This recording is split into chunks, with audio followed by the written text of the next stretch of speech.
Assalamualaikum warahmatullahi wabarakatuh. Perkenalkan nama saya Agnes Asian. Jadi hari ini saya mau menjelaskan tentang pengenalan antarmuka dari aplikasi IBM SPSS Statistik. Jadi aplikasi ini itu adalah aplikasi statistik yang digunakan untuk mengolah, menganalisis, dan menyajikan data. Jadi dari aplikasi ini itu kita bisa menginput data yang kita punya dari suatu penelitian.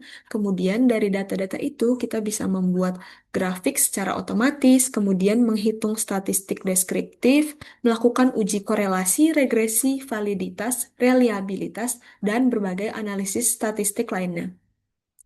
Nah, aplikasi ini itu adalah aplikasi berbayar, tapi IBM itu menawarkan masa trial selama 14 hari. Jadi kita bisa menggunakan aplikasi ini selama 14 hari secara gratis. Itu dinamakan masa trial itu. Nah, eh, untuk mahasiswa itu bisa menggunakan alternatif aplikasi lain, yaitu namanya GNU PSPP. Dia itu punya fungsi dan juga tampilan yang 99% itu mirip sama SC IBM SPSS statistik ini.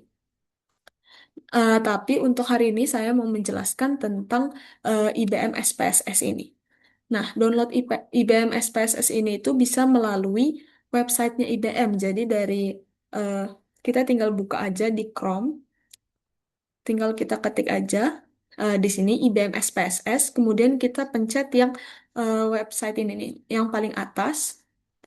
Nah, setelah itu kita tinggal mengikuti langkah-langkah yang ada. Jadi di sini ada yang start free trial. Tinggal kita pencet dan kita bakal diarahkan untuk mendownload secara gratis yaitu selama 14 hari. Di situ nanti kita diminta untuk memasukkan email dan fitur dan lainnya. Terus nanti kita tinggal ikutin langkah-langkahnya dan kemudian si IBM SPSS ini sudah terdownload di laptop kita. Nah, setelah si IBM ini sudah terdownload di laptop kita, kita buka dan kemudian kita mau pelajarin dulu nih. Ada tiga fitur utama di aplikasi ini yang bisa digunakan untuk mengolah data. Pertama saya akan menjelaskan tentang jendela data editor. Jadi di sini itu ada dua tab bisa dilihat di kiri bawah ini. Yang pertama itu adalah tab variable view. Nah, di tab variable view ini adalah tempat pembuatan struktur atau kerangka data. Jadi itu kita bukan memasukin data-data yang kita punya di sini, melainkan kita tuh mau mengatur format kolom pertanyaannya. Jadi di tab ini ada kolom name. Nah, kolom name ini tuh bisa diisi sama eh, keterangan singkat. Jadi maksimal itu diisi dengan 64 karakter. Nah, di kolom ini itu nggak boleh ada spasi dan juga nggak boleh diawalin sama angka. Kemudian di kolom kedua ini adalah type. Di sini tuh kita bisa memilih jenis input data yang kita pengen ada numerik untuk format angka, terus juga ada string, dia itu untuk format teks murni. Kemudian kolom ketiga itu adalah label. Jadi label ini adalah keterangan panjangnya dari si kolom name itu. Jadi si kolom name itu kan cuman bisa terisi sebanyak 64 karakter. Sedangkan di label ini itu bisa dijelaskan lebih jelas, lebih panjangnya lagi, lebih rincinya lagi dari kolom name ini. Kemudian ada juga kolom values. Jadi values ini adalah fitur yang penting untuk kita melakukan coding terhadap data yang kita punya. Contohnya itu kita bisa membuat angka satu bisa berubah menjadi pria melalui teknik coding. Nah, nanti bisa dijelaskan lebih detailnya lagi di latihan yang bakal kita lakuin nanti. Kemudian ada juga kolom measure. Jadi si kolom measure ini itu untuk skala pengukuran data statistik. Jadi ada tiga, nominal itu untuk kategori setara, ordinal untuk kategori bertingkat, dan juga scale untuk angka mutlak atau matematis. Oke. Kemudian tab kedua di fitur utama ini adalah data view. Nah, tempat ini tuh tempat untuk kita menginput hasil data yang kita miliki. Di sini ada tampilan itu seperti Excel. Di sini ada baris, Kemudian yang satu 2 3 ini adalah baris, kemudian ada kolom dari kiri ke kanan ini yang akan mewakili data-data yang sebelumnya sudah kita bangun di variable view. Kemudian untuk fitur utama yang kedua itu adalah jendela output viewer. Jadi jendela ini tuh nggak langsung muncul ketika kita buka aplikasi ini, melainkan tuh dia langsung baru muncul ketika kita selesai melakukan eh, instruksi statistik yang kita kerjakan. Eh, Contohnya tuh tampilan itu bakal seperti ini, tapi karena belum ada statistik yang saya kerjakan, maka tampilannya kayak gini. Tapi nanti kalau misalnya kita sudah selesai melakukan suatu penghitungan statistik, nanti bakal muncul eh, kayak rata-rata ataupun uji korelasi, kemudian juga bisa memunculkan grafik-grafik yang kita butuhkan dalam pengolahan data itu. Kemudian fitur fitur utama yang ketiga adalah menu bar utama nih, yang paling atas ini. Oke, jadi yang pertama itu adalah menu data ini. Jadi menu data ini bisa digunakan untuk memanipulasi tata letak dari lembar kerja yang ada di IBM ini. Contohnya, ada sort cases ini, kita tuh bisa mengurutkan dari A sampai Z. Kemudian kemudian contoh kedua adalah select cases ini. Jadi itu tuh bisa menyaring data-data yang lebih spesifik. Kemudian selain menu data ini, kita juga punya eh, menu transform. Nah, di sini menu transform ini kita bisa menggunakan untuk kalkulasi matematika antar kolom. Kemudian ada juga menu analyze.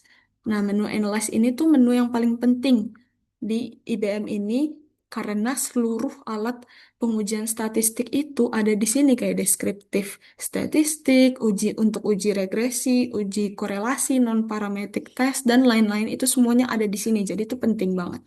Nah, supaya kita lebih paham tentang fitur-fitur yang ada di IBM SPSS statistik ini, kita mau coba untuk menginput suatu data, kemudian menghitung suatu statistik sederhana gitu. Oke, pertama kita buka dulu yang mirip Excel ini, kita buka dulu, kemudian kita tuh kita mau mengatur kolom pertanyaannya dulu. Kita buka yang variable view. Di sini kita tuh mau tulis di bawah name ini, kita tulis nama. Setelah setelah ditulis nama, dia tuh secara otomatis ke kolom dari kiri ke kanan itu bakal terisi. Nah, karena nama itu kita mau ganti menjadi string. Oke. Kemudian di bawah nama ini kita mau tulis gender. Oke. Di type-nya ini kita biarin numerik. Kemudian di kolom desimalnya kita mau tulis jadi 0. Nah, masih di baris kedua ini kita mau klik kotak di dalam kolom values ini. Kotak kecil ini. Nah, untuk mempermudah teknik coding kita, kita mau nulis satu, dan satu ini kita mau mengubah menjadi pria. Kita add satu lagi, dua kita mau ubah jadi wanita. Kemudian kita okein. Setelah itu, baris ketiga kita mau tulis dengan skor kepuasan. Nah, karena tadi name ini kan nggak bisa diisi dengan spasi, kita bisa ganti spasi itu menjadi underscore sebagai eh, kita bisa ganti jadi underscore untuk mempermudah dalam membacanya gitu. Dah, setelah itu, nah setelah kita mengatur format kolom pertanyaannya, kita mau mengisi eh, data yang kita punya. Jadi saya mau mengisi data dummy yang saya punya itu. Kita mau tulis di sini Andi. Nah, kita tulis satu nih di sini. Nah, secara otomatis tuh dia akan berubah menjadi pria. Seperti yang sudah tadi kita tulis di variable view, satu akan berubah jadi pria, dua akan berubah jadi wanita. Nah, itu tuh membuktikan kalau teknik coding kita itu berhasil. Skor kepuasannya 85. Jadi, kita ubah jadi satu, dan kalau kita pindah kolom, dia akan berubah jadi pria.